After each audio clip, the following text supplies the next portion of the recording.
here for us. So if everybody could, if you have a chance to say something, or if you want to say something, come on up to the microphone here, and you're allowed to say something through here. Everybody's allowed to talk. There's a protest for everybody. So if you have something to say about your medicine, sir, you can come on up and say it.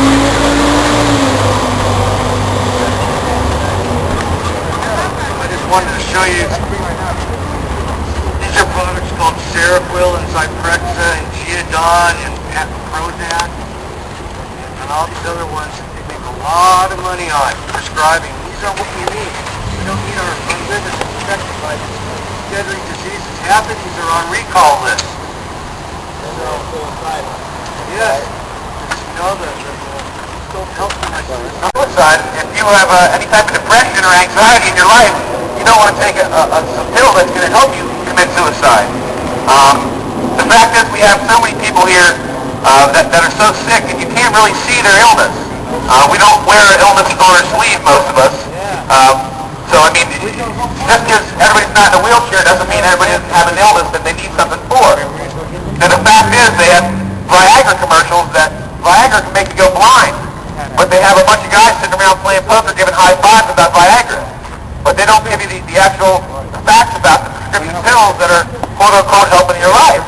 And, marijuana has killed 0 people in 5,000 years of medical history.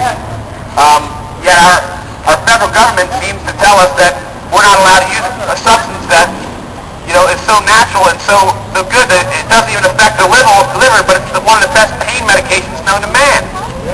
Now, we have a situation here where, like I said, we have a couple city council members who think that the federal government has all the rights in the world, but the fact is we're an independent state. We voted for Prop 215, the Senate passed SB 420, and this has been 11 years. Now, in the last year, there's been a proliferation of medical marijuana dispensaries in this city. And, due to a lack of the city council's involvement, it came to a point, let's say, last week where they just surprised us with a moratorium, and only after there's been several closures in our city. So we have a lot of problems with, our city council today, especially the certain city council members that are up there saying that, federal law is something greater than state law. And the fact is we voted them in, and the fact is we can vote them out.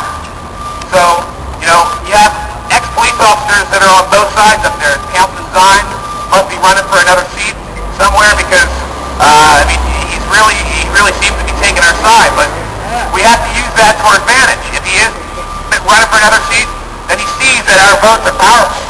He sees that in just a couple days we can get, a couple hundred people together to do, political action, civil action, and acts of civil disobedience if we have to, like shutting down Van Nuys like we did a couple weeks ago. But the fact is, we still need safe access, okay? And me personally, I run a church, a ministry, and in my ministry I provide access to medical patients. And there is no federal law that supersedes a church or is above a church.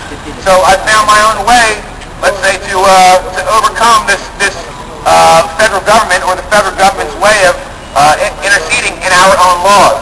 So if anybody else has